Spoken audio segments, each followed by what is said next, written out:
Wait था 62.3 kg और अब मेरा वेट है 57.7 kg। तो लगभग मैंने 4 kg वेट लूज़ किया है।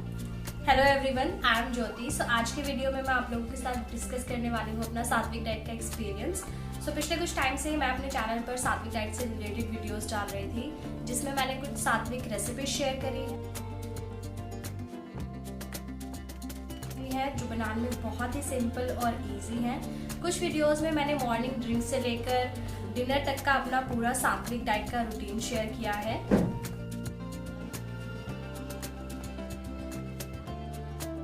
तो सबसे पहले बात कर लेते हैं कि सात्विक डाइट होती क्या है। सात्विक डाइट एक तरह की नेचुरल डाइट होती है। इसमें बेसिकली जो भी फूड मदर नेचर से आता है वो सब हम इसमें खा सकते हैं। प्लांट बेस्ड फूड हमें इसमें खाना होता है। सो मैंने जो डाइट स्टार्ट करी थी वो सात्विक मूवमेंट चैनल से इंस्पायर होकर करी थी, और उनके डाइट प्लान के अकॉर्डिंग हमें दिन में 5 मील लेनी होती है, और जो फर्स्ट सॉलिड मील लेनी होती है वो 16 आवर फास्टिंग के बाद हमें लेनी होती है। जैसे अगर हमने रात को डिनर अपना 6 बजे किया है तो मॉर्निंग में नेक्स्ट मॉर्निंग हमें अपना जो ब्रेकफास्ट है वो 10 बजे लेना है। कोई भी सॉलिड मील हमें 10 बजे के बाद लेनी है। अगर आप इस डाइट प्लान के बारे में और सात्विक डाइट के बारे में और ज़्यादा डीप में जानना चाहते हैं तो आप उनके चैनल पे जाके विजिट भी कर सकते हैं, और उनकी वीडियोस से आपको और ज़्यादा पता चलेगा कि सात्विक डाइट होती क्या है। तो अब बात कर लेते हैं कि मुझे क्या बेनिफिट्स हुए इस डाइट प्लान को फॉलो करने से। तो मुझे कोई बीमारी है नहीं।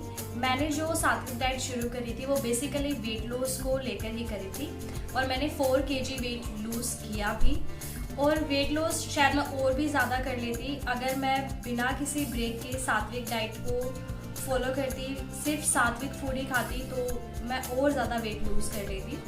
तो ये तो गारंटीड है कि अगर आप सात्विक डाइट करते हो तो आपका वेट लॉस 101% होगा ही होगा। जितना आपने एक्सपेक्ट किया उससे कहीं ज़्यादा ही हो जाएगा। जो सेकंड चेंज मुझे दिखाई दिया वो ये था कि मेरे जो पीरियड्स थे वो टाइम पर नहीं आते थे। कभी 2 मंथ्स के गैप में आ गए, कभी 3 मंथ्स के गैप में आ गए।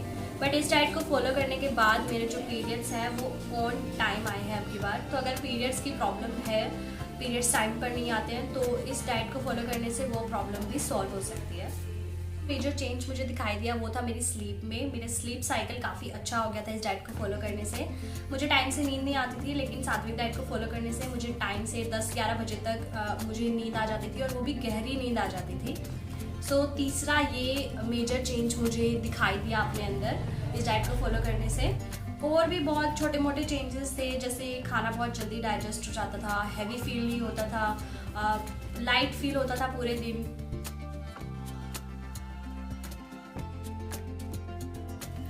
आगे इस डाइट को कंटिन्यू ना करने का सबसे पहला रीज़न तो ये है कि इस डाइट में मुझे अपना खाना अलग से बनाना पड़ रहा था, क्योंकि घर पर सिर्फ मैं ही सात्विक डाइट फॉलो कर रही थी। तो इसीलिए मुझे अपने लिए खाना अलग से कुक करना पड़ता था घर पर। और कई बार ऐसा होता था कि घर पर खाना बन चुका है और उसके बाद मैं अपना सात्विक खाना बनाने के लिए किचन में जा रही हूँ, और उस टाइम ऐसा लगता था कि अब कौन 1 घंटा लगाएगा खाना बनाने में, जो घर पर बना है वही खाना खा लेती हूँ।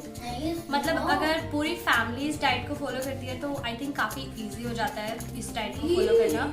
लेकिन अगर आप सिर्फ अकेले ही इस डाइट को कर रहे हो तो आई थिंक बहुत डिफ़िकल्ट है सात्विक डाइट को फॉलो करना, क्योंकि इसमें आपको खाना भी मिट्टी के बर्तन में बनाना है अलग से। इसीलिए आपको बहुत ज़्यादा टाइम चाहिए सात्विक खाना बनाने के लिए। और क्योंकि मैं इस डाइट को अकेले कर रही थी, इसीलिए मुझे टाइम मैनेज करने में और सात्विक खाना बनाने में बहुत मुश्किल आ रही थी। इसीलिए मैं इस डाइट को आगे कंटिन्यू नहीं कर रही हूँ। तो सेकंड जो मेन रीज़न था इस डाइट को आगे कंटिन्यू ना करने का वो था डिनर की रेसिपीज़ का ना होना।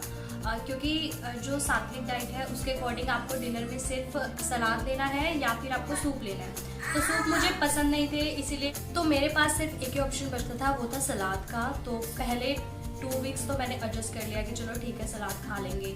लेकिन बाद में 2 हफ्ते पूरे होने के बाद सात्विक डाइट की मेरा मूड जो है वो डिनर के टाइम पे बिल्कुल ख़राब हो जाता था, क्योंकि मुझे फुल फील नहीं होता था सलाद खाने के बाद। और मुझे एक चीज़ अच्छे से समझ में आ गई थी कि मैं इस डाइट को आगे लंबे टाइम तक कंटिन्यू नहीं कर सकती हूँ, लाइफ टाइम इस डाइट को नहीं कर सकती हूँ।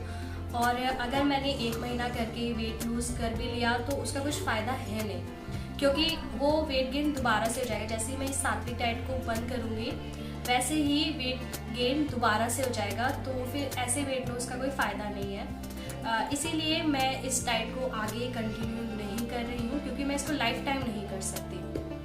थर्ड जो मेन रीज़न है इस डाइट को आगे कंटिन्यू ना करने का, वो ये है कि मुझे लगता है कि ये डाइट थोड़ा रेस्ट्रिक्टिव है। हालांकि मुझे बहुत ज़्यादा फ़ायदे भी हुए हैं इस डाइट को करने से, लेकिन फिर भी मुझे लगता है कि ये डाइट प्लान थोड़ा कम प्रैक्टिकल है। इस डाइट प्लान को फॉलो करने के लिए आपको बहुत सारा टाइम चाहिए, तभी आप इसको फॉलो कर सकते हो। क्योंकि ना तो आप इसमें बाहर का कुछ खा सकते हो, और जो खाना आपने बनाया है सात्विक खाना, उसको भी आपको 1 घंटे के अंदर ही खाना होता है। तो आप इसको पैक करके नहीं ले जा सकते। अगर आप कहीं बाहर जा रहे हो तो आप सात्विक खाना आपने बनाया और आप उसको पैक करके बाहर नहीं ले जा सकते। तो मैं पूरे दिन घर से बाहर रहती थी, तो मेरे पास सिर्फ 2 ही ऑप्शन बचते थे बाहर खाने के, एक तो फ्रूट्स और एक जूस। तो उससे फिर वही फुलफिल नहीं होता था और बार बार भूख लगने लगती थी। सो अभी के लिए मैं सात्विक डाइट को आगे कंटिन्यू नहीं कर रही हूँ। फ्यूचर का मुझे नहीं पता, लेकिन अभी फ़िलहाल मैं सात्विक डाइट को आगे कंटिन्यू नहीं कर रही हूँ। लेकिन मुझे लगता है कि सात्विक डाइट एक बहुत ही अच्छी डाइट है और ये आपकी बॉडी को हील कर सकती है। और अगर आपको कोई बीमारी है तो आप इसको फॉलो कर सकते हैं। सो अभी के लिए इतना ही, मिलते हैं नेक्स्ट वीडियो में। Bye bye.